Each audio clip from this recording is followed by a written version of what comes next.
जय श्री महाकाल मित्रों आज आपको हम बताने जा रहे हैं इस शिवरात्रि के पावन पर्व पर यदि आप व्रत करते हैं या नहीं भी करते हैं तो व्रत में आपको क्या खाना चाहिए, क्या नहीं खाना चाहिए और इस दिन पूजा में आपको कौन सी 3 वस्तुएं अर्पित करना चाहिए जिससे कि भगवान शिव की कृपा दृष्टि सदैव आपके ऊपर बनी रहे और आपकी मनोकामनाएं शीघ्र पूर्ण हो जाए। तो मित्रों पूरे वीडियो को आप ध्यानपूर्वक देखेंगे तभी आपको समझ में आएगा। तो मित्रों आप सभी का बहुत बहुत स्वागत है आपके अपने ही चैनल एस्ट्रो गुरुजी में। यदि आपने अभी तक हमारे चैनल को सब्सक्राइब यदि नहीं किया हो तो अभी सब्सक्राइब कर लें और बेल आइकन को अवश्य दबाएं जिससे हमारे अगले आने वाले नए वीडियो की नोटिफिकेशन सबसे पहले आपके पास पहुंचे। आप नित्य नई ज्ञानवर्धक जानकारियां व नित्य का राशिफल हमारे चैनल से प्राप्त करते रहें। इस पवित्र दिन पर भक्त व्रत उपवास करते हैं, भगवान भोलेनाथ की पूजा और अर्चना करते हैं, शिवलिंग का जलाभिषेक करते हैं। भगवान शिव को प्रसन्न करना आसान होता है, तो सच्ची आस्था और निश्चल मन से भगवान को नमन करके अगर आप कुछ मांगते हैं तो वह आप पर प्रसन्न हो जाते हैं। कुछ लोग शिवरात्रि के दिन व्रत रहते हैं, लेकिन अगर आप शिवरात्रि का व्रत नहीं रख पा रहे हैं तो कुछ वर्जित चीज़ों को खाने से आपको परहेज करना चाहिए। तो इस बार महाशिवरात्रि 1 मार्च 2022 मंगलवार के दिन है।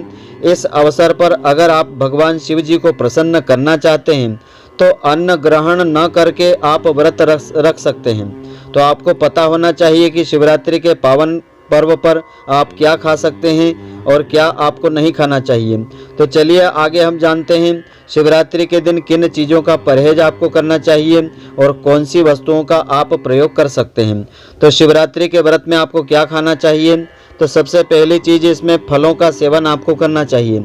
व्रत में कई चीज़ें आप नहीं खा सकते हैं, ऐसे में व्रत में फलों का सेवन आप कर सकते हैं। यह सेहत के लिए फायदेमंद रहते हैं और व्रत में इन्हें खाया जा सकता है।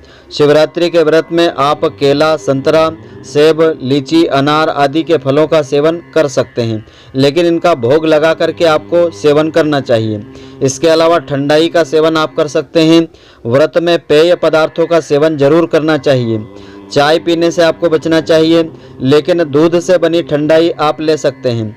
इसमें कैल्शियम और प्रोटीन आदि भी होता है जो पेट के लिए लाभदायक होता है।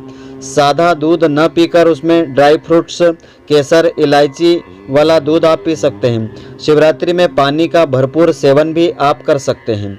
इसके अलावा सात्विक भोजन का इसमें बताया है। महाशिवरात्रि के व्रत में सात्विक भोजन करना चाहिए। यदि आप व्रत नहीं करते हैं, एक समय यदि आप आहार लेते हैं तो आप आलू, कद्दू, अरबी, लौकी जैसी सब्जियों का सेवन कर सकते हैं। सिंघाड़े या कद्दू के आटे की पूड़ियाँ बना करके खा सकते हैं। इसके अलावा इस दिन आपको क्या नहीं खाना चाहिए, तो महाशिवरात्रि पर लहसुन प्याज के सेवन से आपको बचना चाहिए। आप महाशिवरात्रि का व्रत रहें या नहीं रहें, लेकिन इस दिन लहसुन प्याज का सेवन भूल करके आपको नहीं करना चाहिए।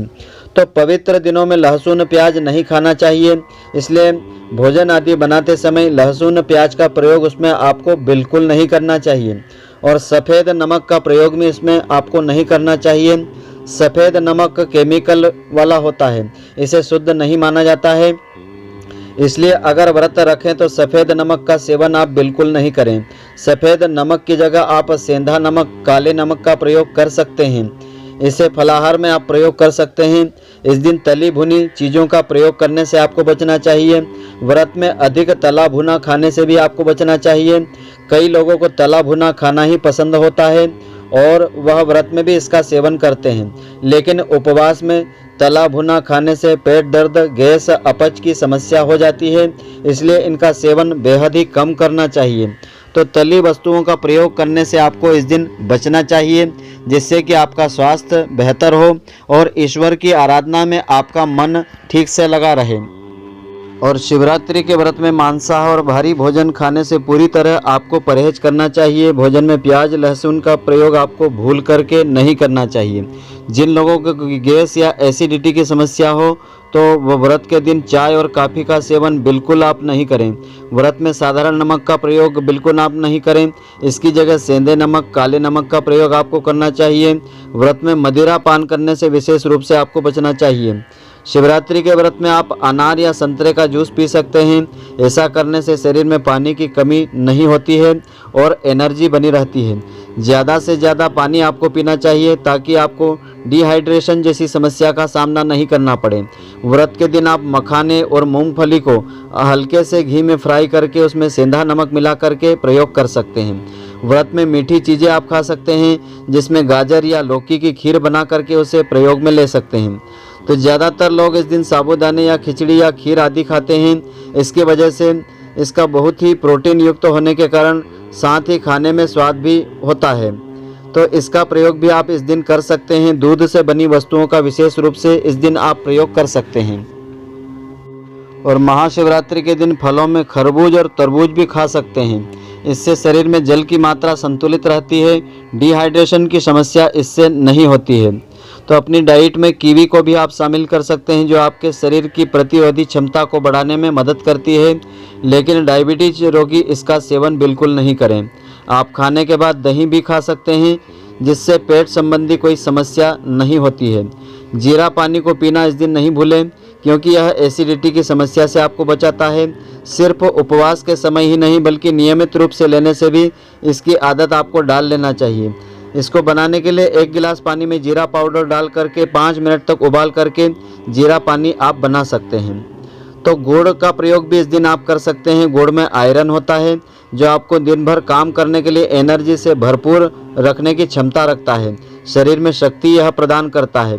व्रत के दौरान या व्रत के पहले नारियल पानी पीने से शरीर को एनर्जी बहुत मिलती है। साथ ही शरीर हाइड्रेट भी रहता है। और डायबिटीज के मरीज क्या कर सकते हैं?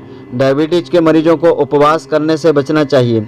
लेकिन अगर महाशिवरात्रि का उपवास आप रहना चाहते हैं तो आपको कुछ बातों का विशेष ध्यान रखना चाहिए। महाशिवरात्रि में डायबिटीज के मरीजों को इन बातों का विशेष रूप से ध्यान रखना चाहिए। डायबिटीज मरीज को अपनी डाइट में आलमंड और वालनट तो आप ले सकते हैं।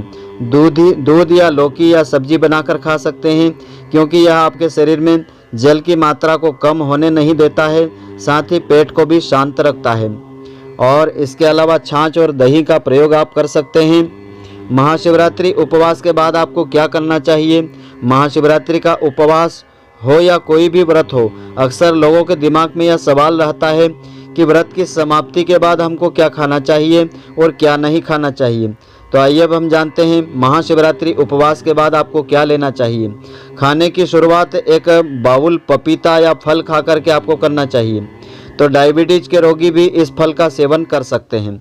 फल खाने से 1 घंटा बाद ऐसा भोजन करें जो आसानी से आपको हजम हो जाए, जैसे कि दलिया या राजगिरे की रोटी आदि आप प्रयोग कर सकते हैं।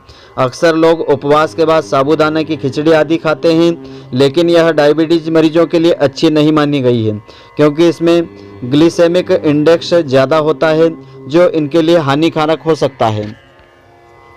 तो शिव महापुराण के अनुसार इस दिन 3 अहम चीज़ें हैं जो भगवान शिव जी को अर्पित आपको जरूर करना चाहिए। तो इस अवसर पर कई शुभ योगों का निर्माण भी हो रहा है। मान्यता ऐसी है कि इस दिन जलाभिषेक करके शिव शंकर की विधि विधान के साथ पूजा अर्चना करें, जिससे आपकी मनोकामनाएं पूर्ण होंगी। इस दिन खास विधान से शिव जी की पूजा की जाती है। उन्हें पसंद आने वाली चीज़ें अर्पित की जाती है। तो पौराणिक कथाओं के अनुसार और शिव महापुराण के अनुसार इस दिन भगवान भोलेनाथ और माता पार्वती जी का विवाह हुआ था। इस दिन व्रत रख करके शिवलिंग की पूजा की जाती है। तो ऐसी अहम 3 चीज़ें हैं जिनको अर्पित करने से भगवान शिव शीघ्र ही प्रसन्न हो जाते हैं। तो आइए अब हम जानते हैं वे कौन सी 3 चीज़ें हैं जिनको चढ़ाने से भगवान सदाशिव की कृपा आपको अवश्य प्राप्त होगी। तो सबसे पहली चीज़ तो है बिल्वपत्र है, जो सभी लोग जानते हैं। बेलपत्र भगवान शिव जी को बेहद प्रिय होता है। शिवलिंग पर बेलपत्र चढ़ाने से महापुण्य फलों की प्राप्ति होती है और शिव जी की पूजा पूर्ण मानी जाती है। महाशिवरात्रि पर 11 बेलपत्र पर गाय का घी लगा करके उसे भगवान शिव जी को अर्पित करें।